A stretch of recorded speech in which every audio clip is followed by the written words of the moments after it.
Hello, welcome back to TSC Talks, the podcast inspired by the condition known as tuberous sclerosis complex, creating special needs audio, visual, and written content designed to facilitate communication, collaboration, and affect societal change. My name's Jill Woodworth, and I'm your host. We're going to pick it up here with part 2 with Mike Robinson. He is founder of the Global Cannabinoid Research Center. He is a cancer survivor. He has utilized CBD medicine, cannabinoid medicine, to improve the quality of his life, get off multiple pharmaceuticals, and he emphasizes here the importance of the fact that we don't know a lot about this plant, and there's so much potential there, but we also have to proceed with caution. We need to inform our physicians if we're using it, or obviously if you're using it for your loved ones for seizures or whatnot. I am hoping that you are in contact with your doctor.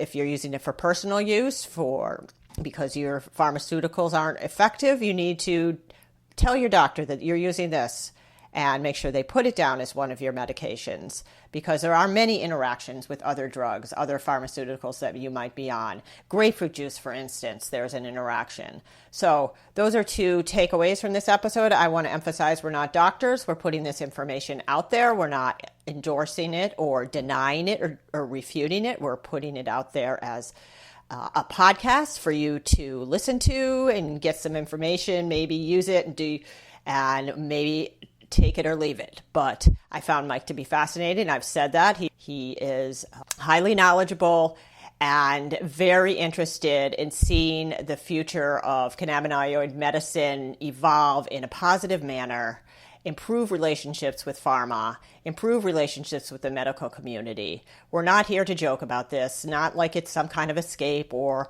fun podcast. It is a serious matter, and I'm passionate about putting out information that kind of exposes misunderstandings and misperceptions in all different fields of medical, mental health, social services. I think the more we talk about these things, the more we can understand each other and lead to less communication breakdown and better overall satisfaction, quality of life. So with that being said, I'm going to say take it away, Mike, but I also want to let you know that we have some upcoming guests on the podcast of interest. Shelley Metzler from the TS Alliance is going to be on the podcast to discuss her experience with her 2 children that have tuberous sclerosis complex, as well as her work at the TS Alliance. So she's on the docket. We have other guests coming up, our toy safety study, and look for our CBD crowdfunding, where we are going to be doing testing of various labeling and other CBD cannabinoid products. So stay tuned for that. All great stuff. Without further ado, thanks for tuning in again, and take it away, Mike Robinson. The truth about prohibition, I learned from Dr. David Bierman, the leader of the American Academy of Cannabinoid Medicine. I worked there most of last year. Wow. Pro bono, nonprofit. They don't have the funding. As the Director of Communications and Consumer Affairs. And at the Academy, that's really where I launched doing my own research and actually starting to write abstracts and submit them for publication, where nowadays I'm more so doing that type of research, but not looking to submit it for publication, because there is so much involved in that whole community of cannabis research. There's a lot of infighting, so to say. Who's right? This person's right. That person's I can only imagine. And the thing about it is, the only people that are truly right, in my opinion, are those doing clinical research, clinical studies on human beings.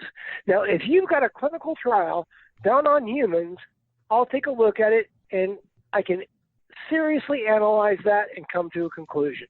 I can look at the Epidiolex research and say, okay, 20% dropped out. They were all kids. 11% had increased seizures. Why did they drop out? Well, I know a bunch of people that dropped out from Epidiolex trials, and it was because their kids' seizures increased. Really? So I can look at that clinical trial and say, okay, there's ample data here to say, yes, you can have increased seizures, but you can also have increased seizures on Topamax, on Keppra, on all kinds of seizure medication. So clinical trials are really what we need in order to stop the debates that are based on looking at old research, analyzing it, coming up with new theories based on animal models and what happens in a petri dish. And I'm not discounting that at all. It's excellent for research and development, but it doesn't give us the true answers. Right. What's given me true answers in what works for people, and it's got to be very individualized protocols. In January of this year, some drug laws changed due to the opioid crisis. I had been on very strong opioid medications since 1995, since that wreck. It really busted my body up bad. The 2015 cancer recurrence caused metastasis to the bone, to the clavicle, all the way across it bilaterally. A lot of pain. So even with cannabinoid medicine, I'm still using opioids. And all the way up until January of this year. And I follow the law close. I follow what's going on close. And I saw in the Federal Register that co-prescribing for patients that have Medicare insurance in California was mandatory. So I go to the doctor's visit, and I tell my primary care I need a new prescription. And at that time, I'd weaned myself down to Norco. And I was like, I need another prescription for the Norco. And she's writing it, and I said, did you see the Federal Register? The co-prescribing of Narcan is now required. And she's like, I didn't see that. It's like no doctors have it. I'm continually telling doctors on LinkedIn, you've got to co-prescribe Narcan with any opioid. Oh, my goodness. If you don't want to get sued, you've got to do this. Yeah. So I'm sitting in there in the office, and she's writing a prescription and hands it to me, and I look at it, Narcan. And I'm like, oh, my God. And then she starts writing the other prescription, and she hands it to me. And I looked at her, and I said, Dr. Kim, if I would have been given a prescription for any of the stuff, fentanyl, oxy, Demerol, you name it, I've been down the line with this stuff. If I would have been given a secondary prescription by a doctor that said, hey, Mike, you're going to need this one in case this one kills you, I would have said, hey, man, keep your drugs. I would have been done a long time ago. And this is where, I'm sorry, we can watch municipalities sue opioid manufacturers all day long. That's the point. We can call that justice, but it's not. What it's doing is it's literally draining the coffers of the pharmaceutical companies that are liable to patients, and it's also making people that are extremely liable look innocent. Yeah. And I'll tell you, I've got a lot of friends that are doctors. I've got a lot of respect for friends that are doctors. I also know several doctors that I do not have any respect for at all because I know exactly what they do, and it sickens me. If you go in and see a patient and they're hooked on an opioid, they have a probability of dying to a prescribed dose. So many people look at these overdose statistics, see 70,000 a year dying to opioid overdoses, only 7,000 or 8,000 being heroin, almost all of them pharma. But what people don't know is double the number almost. 130,000 people a year die to a prescribed dose of medication in the United States. So a doctor that will continue feeding opioids should know what a patient knows. There is no excuse for a medical doctor to not know. Yeah. They don't listen to parents that are knowledgeable about medical conditions when you're sitting with social services and DDS. Yeah. No, we're all dummies at that point. We're all the stupid people, Oh, my goodness. We're the ones that should know better. And, when I sit with doctors and talk to them, because I talk to quite a few on the daily, I'm talking to different doctors, mostly about their liability. Because when I run into a doctor on the professional network, I'll ask them, are you aware of your liability with cannabinoid medicine? And they'll answer back, I don't prescribe any. Do your patients use it? Yes. Do you ever note it in their charts? Yes. How good is your malpractice insurance? A couple question marks come back. Well, guess what? There are a lot of pharmaceutical drugs that have contraindications with cannabinoid medicine, a.k.a. the plant. When it comes to CBD, You take warfarin, a blood thinner with high doses of CBD, you can cause a brain bleed. So if you have a patient coming, see, you have a patient coming into your office saying, I'm using CBD, and you're like, well, there's not enough research, and you go ahead and note their chart, patient using CBD, and you shake your head at them, and you, oh, no. You won't take a copy of their medical recommendation because you're irritable, because of I don't know what. And this is how I talk to doctors. I find that it's all in empowering ourselves. We need to interview our doctor. I tell doctors this all the time. You know what I mean? This is what I require. If I see a new doctor, I have certain requirements. Mm-hmm. Any lab orders I want to check over before they're given to me. There might be labs that I want. Any imaging I need copies of, all results of labs, I need them in the portal. I mean, we're not playing around here. This is my life. And people need to realize this. You know, it's your life that's on the line here. Doctors did not tell me that chemotherapy could cause paralysis to return. In 2003, the first time I had cancer, I went with normal conventional therapy, thinking, okay, I got to stay alive. I let them cut my neck open, my underarm open, non-Hodgkin's. You know, I signed the waiver. Well, guess what's on that waiver? A 25% chance of secondary cancers. I didn't get one secondary cancer. I got two for having that chemotherapy. What else is on that waiver is the possibility of chemo-induced paralysis, especially for stroke patients. So in that wreck, I had double strokes. They knew all this, and nobody said, hey, Mike, this chemotherapy could cause your right side to go paralyzed again. So I'm in the hospital getting chemo because I'm seizing so much, it's incredible. And they couldn't control the seizures, so they use an Ativan IV, and they just don't know what to do, really. And then my right side starts going numb, and I continue getting chemo for another 10 days until finally I cut it off because I'm completely right side paralyzed again. How was your experience of that? I mean, I didn't know anything about cannabinoid medicine other than smoking weed. You know, I didn't know about oils. Nobody was talking about them in 2003. I didn't know what to do other than what everybody else did. But I'm telling you, from the end of 2003 until 2006, I wasn't too happy with the medical industry. Mm-hmm. You know, I was in a wheelchair. My life literally deteriorated. I went from wheelchair to cane to walking to running to surfing back to wheelchair again. All because of failure to disclose. So we can no longer expect for doctors to disclose to us things like opioids will kill us. This is it's funny because I just recently had an experience where there wasn't a communication, and there could have been a very dangerous incident with my daughter who has epilepsy. Part of her TSC is seizures. So, yeah, I hear you. Yeah, so we've got to actually look out and gain our own information. We've got to double check with our doctors. I mean, I've treated so many different things with cannabis that doctors would like to treat with something else. That racing wreck gave me severe PTSD. Going through this withdrawal, I started in January. I mean, the big difference between withdrawing off of pharmaceuticals and withdrawing off of heroin, for example, is the heavy pharma opioid user has a continual supply, where the heroin user is running out. They're looking for the next fix. They're going through a withdrawal continually. In 1 year, a heroin addict might face 50 or 100 withdrawals or more, you know, where the pharmaceutical opioid addict, it never truly sees dope sick withdrawal until they actually exit 100%. So for me, when I quit Norco, I felt worse than when I quit fentanyl, worse than when I quit Oxy.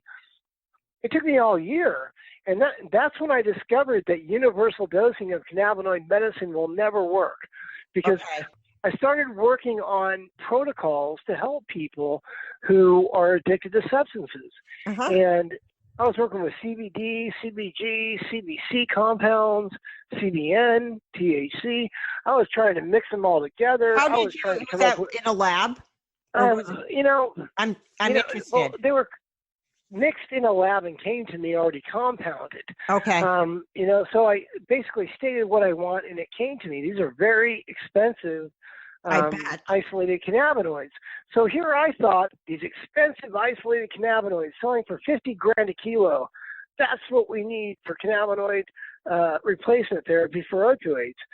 And, I discovered that all these different isolates, guess what? Now, our body was not made to ingest a bunch of isolate separately. Cannabinoids. Our body, over thousands of years, is used to ingesting a plant medicine. So what I found was that no matter what I did with single cannabinoids coupled together, it never worked as well as a whole plant extract with terpenes in it. Yep. It just never did the same job. And what I found that was even more amazing is the CBD to drug contraindication problem that's out there. It's another thing doctors don't know about. Yeah. A patient that's taking CBD that also has epilepsy could be taking a seizure medicine like Onfi or clobazam that directly contraindicates, and it could cause an increased amount of seizures or status. THC spikes the seizure.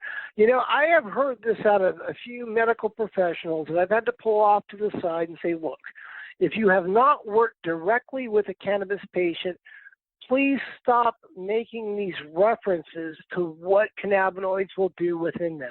Yeah. Because all you're doing is spreading your theory. It's not an application. It's not anecdotal. It's nothing more than an opinion.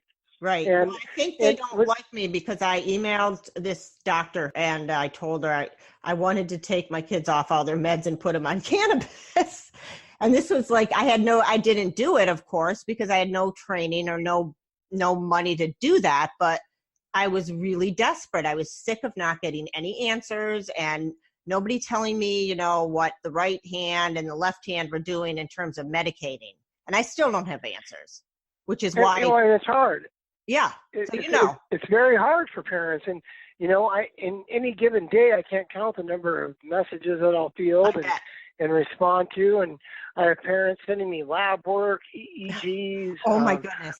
Patient portal information to sign in and check it all out myself for them. We're desperate. Parents are desperate. And the more some doctors, because there are doctors out there that want to learn about cannabinoid medicine. There's doctors out there speaking on circuits, teaching it at all kinds of events. Good. Kaiser stepped up with their own in-house program. I mean, there's literally a huge movement for doctors to learn. So through this conversation, I definitely don't want to project a ton of negativity towards the healthcare industry because they're trying. But it's scary. It represents a huge unknowns, and doctors aren't trained to think in unknowns, Yeah, and we're way ahead of them, and doctors don't like patients. I went into a doctor's office. Oh gosh, yeah, I just keep my mouth shut and do my internet research. And I went into a doctor's appointment, and it was for a specialist. And I'm in Santa Barbara, it's an upscale community, and I'm not going to say which specialist because I've had a lot of them, okay? And I go into this appointment, and up on the wall is a plaque that says, if you're diagnosing yourself off of Google, I don't want to hear it. With a big Google sign. And when I went into the appointment with her and sat down, she introduced herself. I said, I saw your sign, and I'm very interested in what search engines you use to get your data. I mean, seriously? How do you keep up with different research? On any given day, I'm looking at 200, 300, sometimes 500 new abstracts regarding medicine in general. So how are you even keeping up with continued medical education if you don't use Google? I do use Google. No, she tells me I use Google. And I was like, oh, you do. So the patient goes out and uses Google, and that bothers you? She goes, well, patients come in and try to tell me what their diagnosis is, and because they Googled this and that, do you find that helpful? I find it irritating. Well, maybe if you listen to the patients, you might also jump on Google and find that they're right, but you also might find that they're wrong. I talk to people every day that have Googled their diagnostic and suddenly this is what's wrong with them. I don't believe in that. I do believe in integrating medicine. When using cannabis, when using medicinal cannabis, please, people, please tell your doctor, because there are drug interactions. When you're using CBD, as long as it's safe to do so, tell your doctor, because there are drug interactions. You don't want to have a situation come up to where you're testing positive for cannabinoid and you haven't told your doctor about it, because that leaves you liable. If you tell your doctor, hey, I'm using CBD, you're right. You're absolutely right. Take it one step further and say it's one of my medicines. Please list it underneath the diazepam, the this, the that, the other.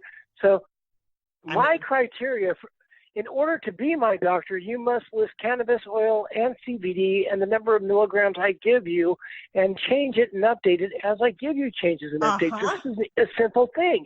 If cannabis oil and CBD cannot be on my list of medications, obviously you can't be my medical doctor because it's one of my medicines, so you don't believe in it.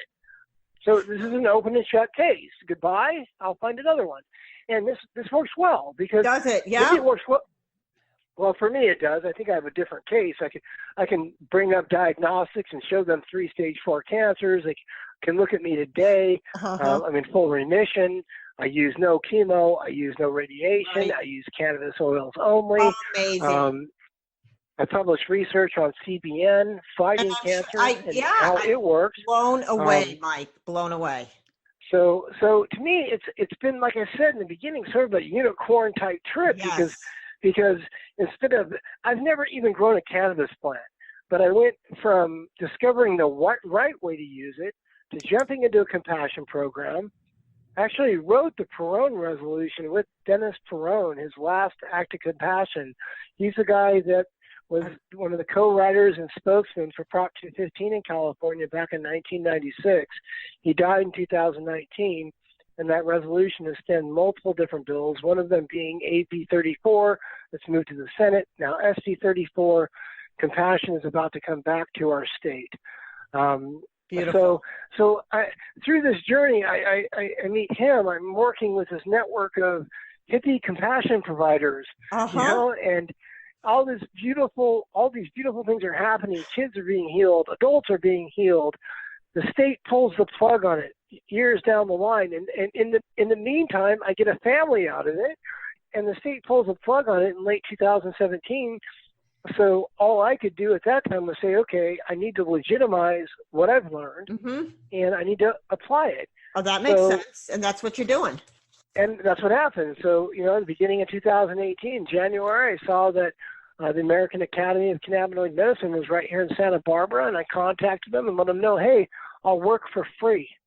Yep. An offer people aren't used to, you know.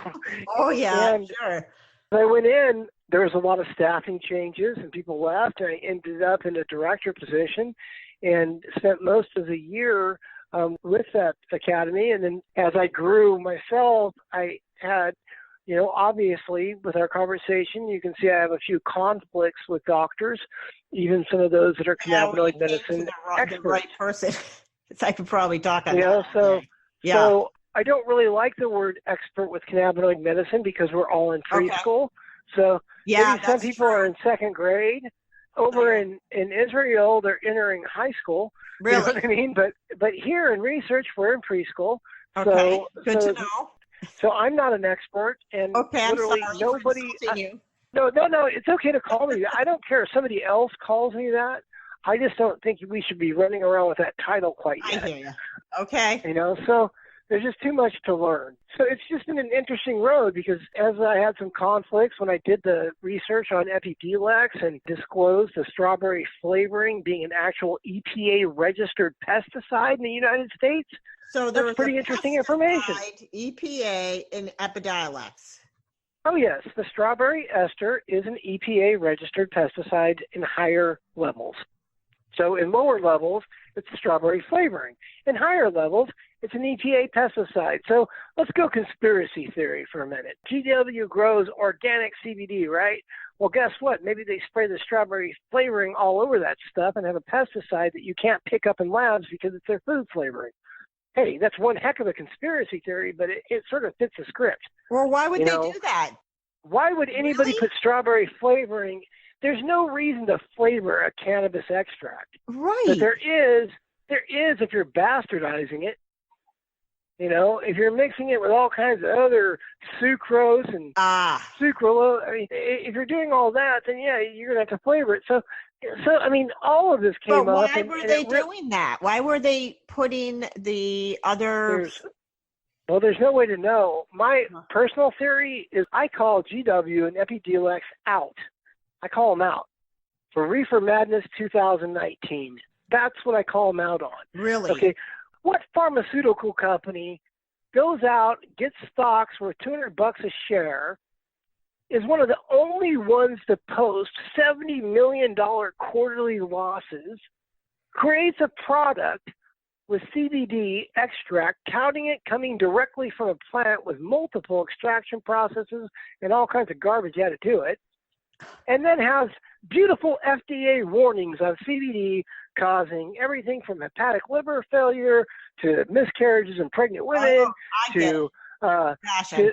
So now when we have Epidiolex hit the airwaves with their TV commercials and their radio ads, side effects include suicidal thoughts and tendencies. That's one of the top ones that has to be listed in any advertisement. So what a great way to have a little bit of reefer madness going on. Yeah. Oh, man.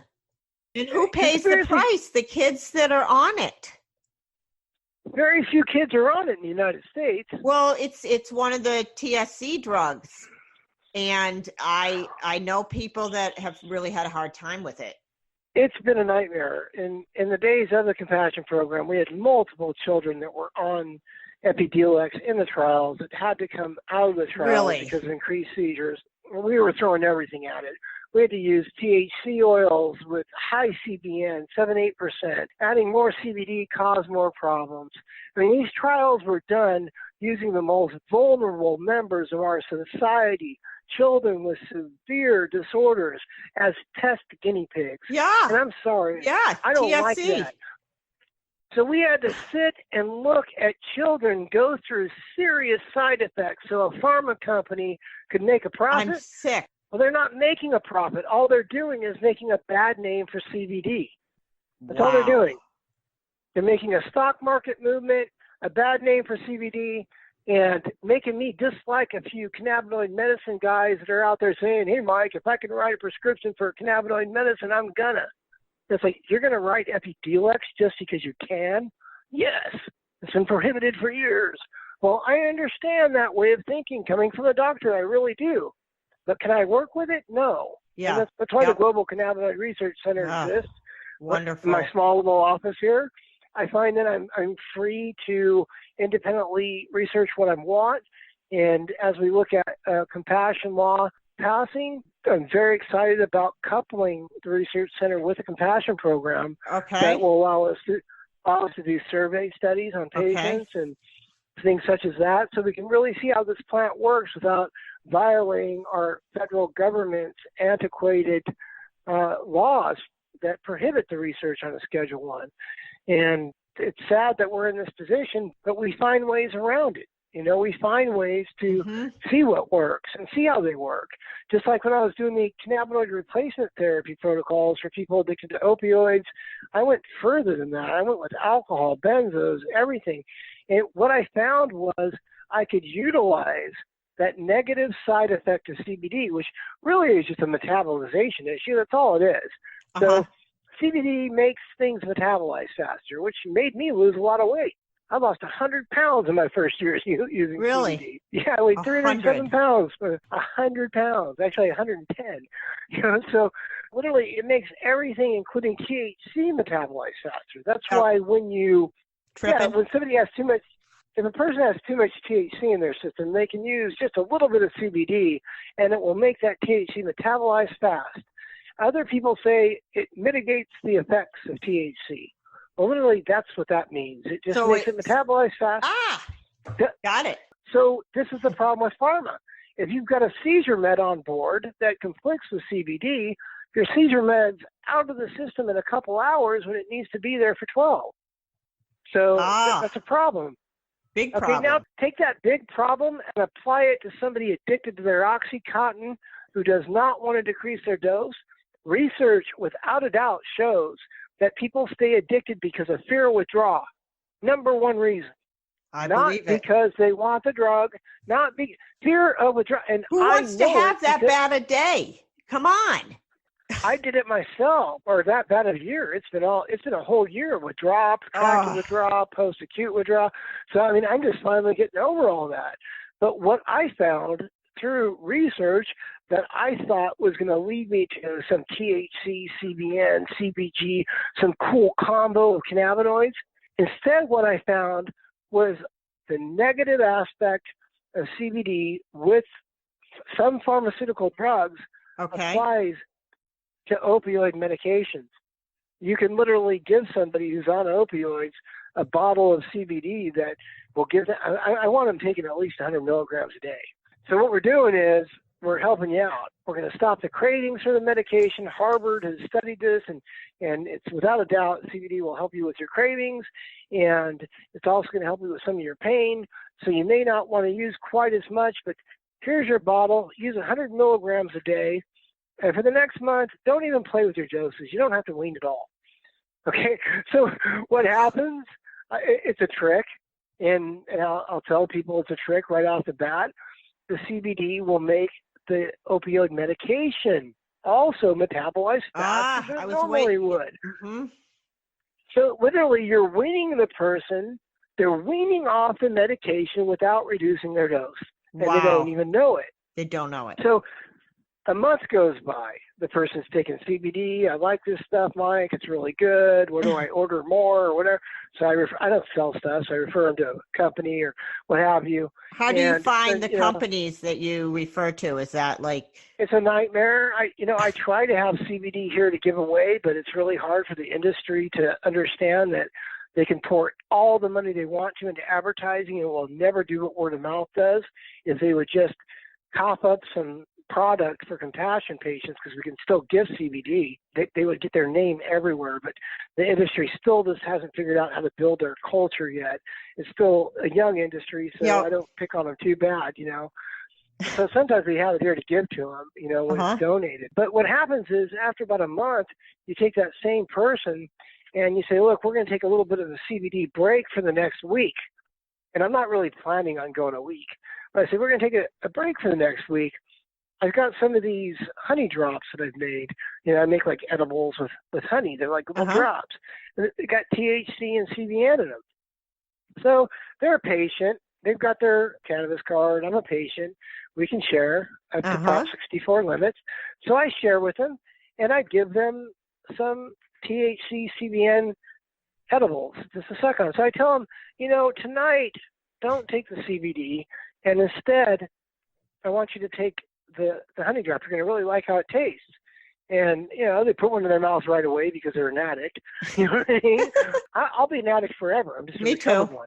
So, same here. So I understand the mentality. Oh, taste it right now because it gets me. Okay, so now. Wow, I love this. And they have no idea what I'm doing to them. THC and CBN further depress the central nervous system, just like an opioid does. So that night when they go take their 20 milligram, 40 milligram OxyContin or their 50 milligram oxycodone or what have you, and they take THC and CBN with it, they're not going to get a deletion out of their blood serum of that drug like they did on CBD. Instead, it's going to enhance it. So now you've got a patient that's an addict waking up the next morning going, whoa, I'm not even asking them, hey, do you think you might want to reduce your dose? Instead, they're calling me, Mike, I don't know. I don't know if I can take those honey drops. And I tell them right away, it's not the honey drops, it's your oxy. Break it in half on the next dose. Well, I don't know about that. We'll just try breaking one in half and take another honey drop.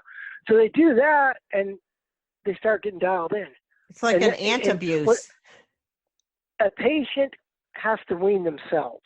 A patient has to want. A person has to want to be free. If they want to be free, they'll find this and they'll go, wow, I can actually take this little tiny edible with my pill, and it works so well that I don't even need to take 2 of the doses I was taking every day. Now you just cut somebody down by 60% of what they were using simply by giving them CBD, pulling it back, giving them THC. So once that happens and they make that discovery, you give the CBD back. It's not like you take it away. You just tell them don't use it for a few days. So you tell them start using it again because the CBD is going to kick in and stop the craving just to want the drug. It's going to handle that reward system problem for us addicts. You know, Wow. I'm somebody that, hey, I'm talking about CBD left or right when it comes to addiction here, but all this garbage we're reading online about CBD being the answer for the opioid crisis and stopping heroin addiction, it's garbage. Yeah, Not I know. true. You need the whole plant. I know. Where CBD steps in is stopping the cravings. Where it steps in is stopping the depression. Because when we go through the withdrawal, we are depressed. I mean, we're having to face life totally awake and alive instead of being numb like we once were. And the depression's overwhelming. I've never used as much CBD as I do nowadays, especially in the morning. And, you know, I'm somebody that can ingest the same way, 200-300 milligrams of THC is sort of a low day for us. Really? You know, we have my tolerance is much higher than hers, but hers is still, she probably uses 200 milligrams a day of THC. You know, and along with CBN. So, we've got to look at this whole plant and how it'll work all the way around. Yeah. And I know we've talked about so many different subjects. Yeah, we've really been all over to talk about. Awesome. Yeah, I mean, and I think that actually helps people to learn more when we're all over the place because, you know, there's just so much to learn about this, and we're only really hitting the tip of the iceberg. Yeah, I can think of all kinds of side tracks that I would go on, but you've really given a wonderful story and educational experience here. I'm highly inspired and grateful for your work. Really amazing. Well, you know, my message to the world is, especially people that are considering cannabis as medicine, is look, you know, what the world's been taught about cannabis, you and I know is nothing but blatant lies. Yeah. But for the world at large, that doesn't sound good. His mom just celebrated 2 years sober. She actually used cannabis to quit drinking herself after a couple of decades of drinking in her life. And even in her like online addiction recovery community, it's helped being connected with me because they see the cannabinoid medicine aspect. And that's why I like using the words cannabinoid medicine, because people look at it much differently. And for all those people that really are doubters and thinking, hey, this is just an easy way to get high. Look, we're not looking to get high. Do I sound like a stoner? I'm not stoned here. I'm medicated. Right. And when we look at the history of it, all anybody has to do is put 1800s cannabis tincture bottles in a Google search images. Anybody that doubts cannabis is medicine just needs to do that, and they will find that Eli Lilly, Park Davis, you're talking Merck, pharmaceuticals, the same pharmaceutical companies that you have on your dresser in different pill forms once sold cannabis as medicine, and now they're doing everything in the world to keep our country looking like the biggest hypocrites ever, when we have Mexico declaring prohibition unconstitutional. We have Portugal. Canada. Well, we're sitting here in America landlocked around two other countries that are supposedly not as powerful as us, but have decided to take care of their people. You know, so it's time for America to step up to the plate. And we don't need legalization. We don't need government control. Just end prohibition. States have already made their laws. States can make their own laws. Just end the prohibition already and allow the research. I mean, to have stories like the cannabis love story, how created a family, to have that be a historical thing because of regulation is sad. We need to be able to see millions of stories, and we can. All we need is the doors open. Yeah. And once those doors open, things are going to change. But until then, people need to keep on fighting. They need to keep on looking at the end game, you know, and that's well, you gave some great free.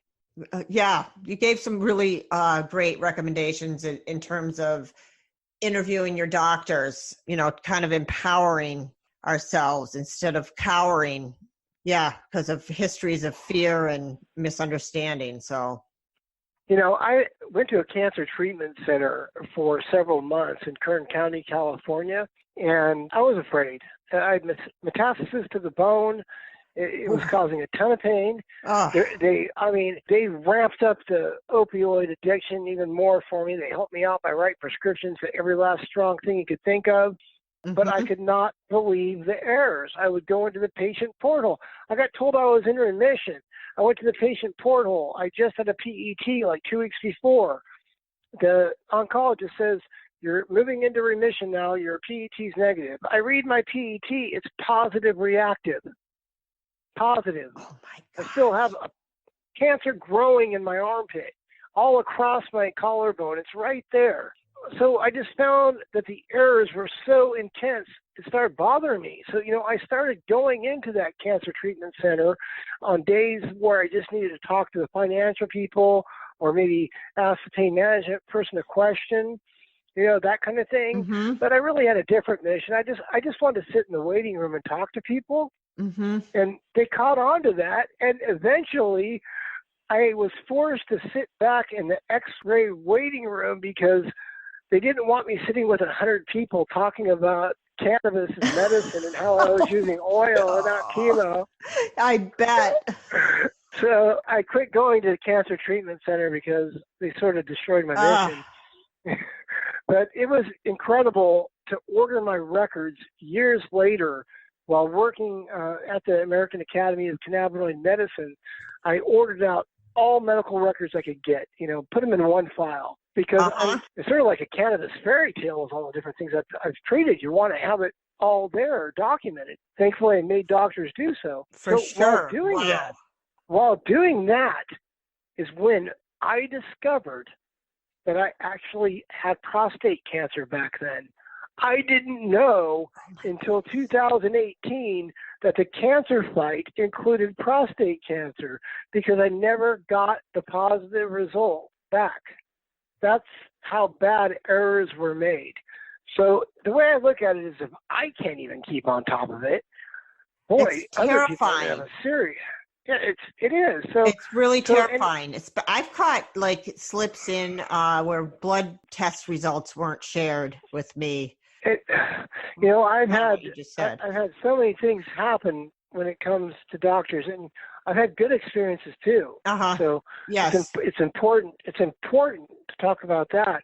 I've met with doctors that wanted to fully integrate all cannabis into medicine, including a neurologist here locally. Really? Who's now interested in doing an extended EEG on me in the hospital and allowing me oil in the hospital while he does it. He wants to actually take away what little medication I'm using right now while I'm on oil to possibly see if I can escape all pharmaceuticals completely with the diagnosis I have. But that diagnosis he changed. I no longer have severe refractory generalized epilepsy with status. Unbelievable. My diagnosis has been changed to epilepsy NOS, not otherwise specified. I've had a negative EEG for 3 years, and I'm not somebody that can get a negative EEG just because some kind of medicine worked, a pill worked. I'm somebody that had a serious traumatic brain injury, a very, very serious one, to the point of paralysis. And to have a negative EEG, this neurologist ordered old ones to look at, and it literally looks like a weather station predicting a thunderstorm. When you look at the old EEG, there's all these spikes and waves and rolling mess. And the current ones, these little, it looks like somebody's perfect heartbeat or something, Amazing. That has to be the most amazing part of it, is that EEG being clear now. Yeah. Lyme's disease gone, the cancer's in remission. I mean, I think that's one reason why having some of the credentials I do in the past with working at the academy, it's very hard for a doctor to talk to me and say, Mike, I don't believe any of it. It's like, okay, well, yeah, they can't. I guess if you don't believe any of it, I don't believe you're a doctor. So have a great day. I'm talking to the wrong guy. If we're gonna play that kind of game, it's very easy to bounce it right back. But I actually keep diagnostics fresh in my phone, like in favorites, so I can refer to them. right away and say, look, this is what I look like in 2015. Here's the diagnostic in 2017. Here's the current pain diagnostics that I have from pain management that I quit opioids on. And we're talking everything from cervicalgia to moderate plus spinal stenosis to, CRPS to, just we're talking drugs that require opioids. And that's one of the reasons why my dosing is really high, because I deal with a lot of pain. But, I find that CBD topicals work well for pain. There's so many ways that we can treat ourselves without putting a substance in us that's going to make us both addictive, and they don't help. One thing about opioids, for what I was treating, I had to realize inside it's not just a law that gave me a prescription for Narcan. How do I bring that home? His dad is a victim of the opioid crisis. He died a decade ago. Over this. So how do I bring home Narcan to my home? I can't. I had to quit. But I also had to say, Mike, do a little knock on my forehead and say, you know better. You already know that these drugs cause osteoporosis. You're fighting a metastasis injury. That means your bone's decaying. These pain pills are decaying your bone by the day. CBN, THC, CBD all create new cells, new bone, heal the bone. This is all proven science. So I think that a lot of the kickback that comes from the medical community is just because they haven't learned yet. Yeah. I honestly believe, especially with nurses. I love nurses. I'm telling you, everybody out there, anybody listening to this, if you're in the hospital, be nice to your nurse. Yeah, they have the hardest job. They're carrying out the orders of a doctor that's seeing you for 10 minutes. I know. They do all the work. They do all the work. If you're not nice to them, it could delay your medication. You're not going to be, they deserve to be treated nice. I had to learn this the hard way, and over the years of being hospitalized so many times after seizures, I learned that my nurse was my best friend. Right. And nowadays, I find that my nurse, or all nurses, are our best friends. They're the ones out there learning about cannabinoid medicine. They're the ones supporting it. They're the ones behind the scenes that are doing it. The Cannabis Nurses Network is such an awesome organization. Good to know. They're all over the nation. They're holding expos and events, symposiums, continuing learning symposiums, and other events such as that allow doctors to learn. It's incredible what the Cannabis Nurses Network has done, led by a couple brilliant women.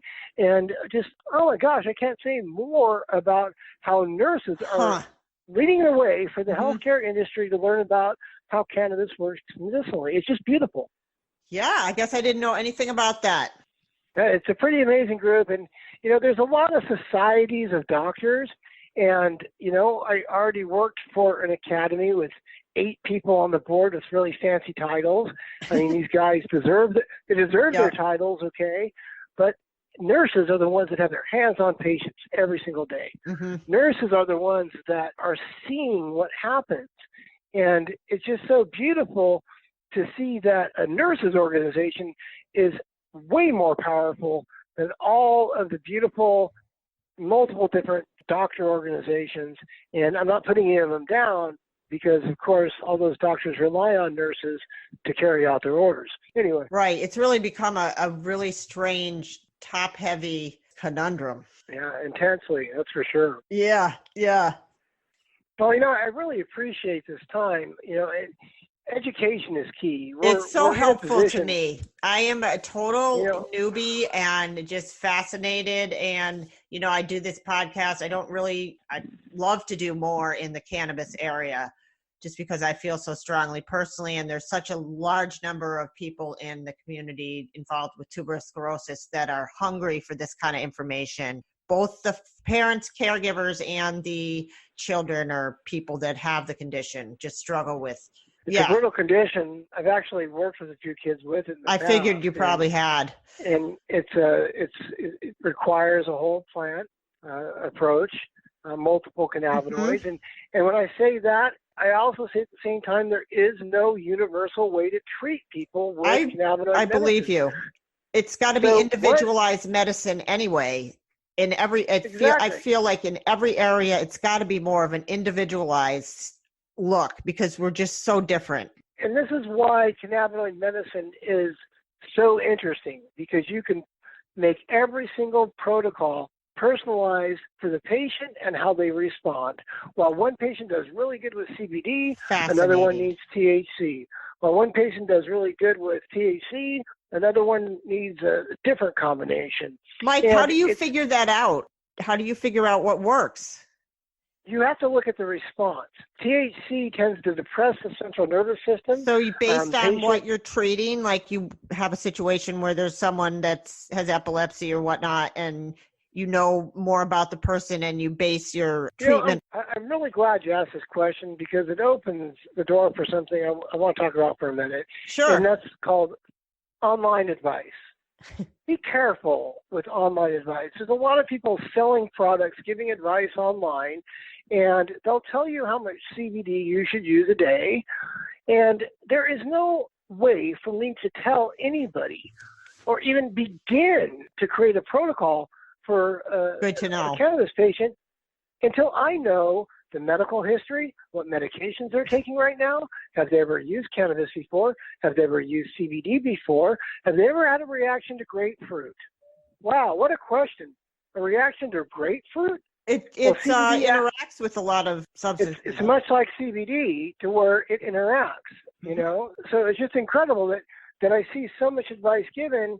And when it's patient to patient, I think it's a little bit safer sometimes. But what happens is you get advice given to one person by one party, and then another person picks up that advice and carries it to the next person. And it's sort of like the circle that's telling a story, you know, and by the time the story gets around, it's completely changed. Right. And this is really important because, well, that's like the expert thing. I mean, it's too early to call people experts because we know a little bit about a lot. We have to know a lot about a lot to be an expert. You know, for sure. But it's one of those things with dosing and how cannabinoids will work where it's so individualized that you can't actually say I'm going to use this amount for every child with autism or this amount for every child with epilepsy. Right. That's what GW Pharmaceuticals did with Epidiolex. It's so many milligrams per kilogram. And I could never take what they suggest to take. It would cause seizures in me. It's way, way, way too much CBD. That's what I've heard from other people. And that's what causes these side effects. So if you make a huge dosing and you have side effects and you get to blur them out on TV and ads about side effects. So, I mean, you see where I'm going with how I feel about GW. So, but it all ties into that online advice thing. And it's not like we shouldn't get advice from our friends and people with experience, but take it into private message. Don't go publicly. Don't read what somebody told somebody else isn't going to work for you. When it's a post online. People will ask me, Mike, how do I treat epilepsy with CBD? And my response is, well, there's thousands of diagnoses that can cause epileptic seizures, and there's over 40 different types of seizures. So I'd need to know what medications you take, how often you seize, what type of seizures you have. So you don't see these questions being asked to people on Facebook, for example. It says, how much CBD should I take? Instead, you see all kinds of information. Well, try 20 milligrams in the morning. I take 100. Yeah, I just stay right the heck away from that. Oh, boy. I do now. You know, I used to not stay away from it, and I didn't get a fan club. I got a hate club because you can't really. And then I got frustrated, and it's like I can only spend so much of my time on social media. Oh, me too. I got couple different blogs that I write. I write for a few others, research and life itself. So, you know, I had to pull back from that kind of stuff. But yeah, I think it's important that patients realize that only the individual patient is going to be able to know the very best protocol for them. Right. It's going to come through. We want somebody to fix us, and I see this over and over. We're looking for this magic bullet that just isn't there. Exactly. It's just like the doctor that couldn't fix us. You know, when we think about it, the big problem with Western medicine is everything is universal. Oh, you have a stress problem? Here's an SSRI. It's right in the little book. How much should I give of this pill this many times a day because they have this diagnosis? Okay, you can have the same diagnosis. Okay, for example, I can have 10 patients all with the same diagnosis. Treating them with cannabinoid medicine, likely 10 different protocols. Mm-hmm. Because some have never used THC before, some have used it intensely before, some that never used it before can use 100 milligrams at a time with no problem. Some can only have 10 milligrams and they start feeling like they're in outer space. You know what I mean? So, so it has to be dialed in. So these protocols, these individual dialed in protocols are by far over these years what I've seen that always work. Literally always work. When it's a hit and miss attempt, no. You know, so it's really important, you know, to gain the information from the best source possible. Okay. Yeah. Thanks, Mike. Sounds great. Take care. Thank you so much. Bye-bye. You too. Have a good weekend. You too. Bye-bye. Bye.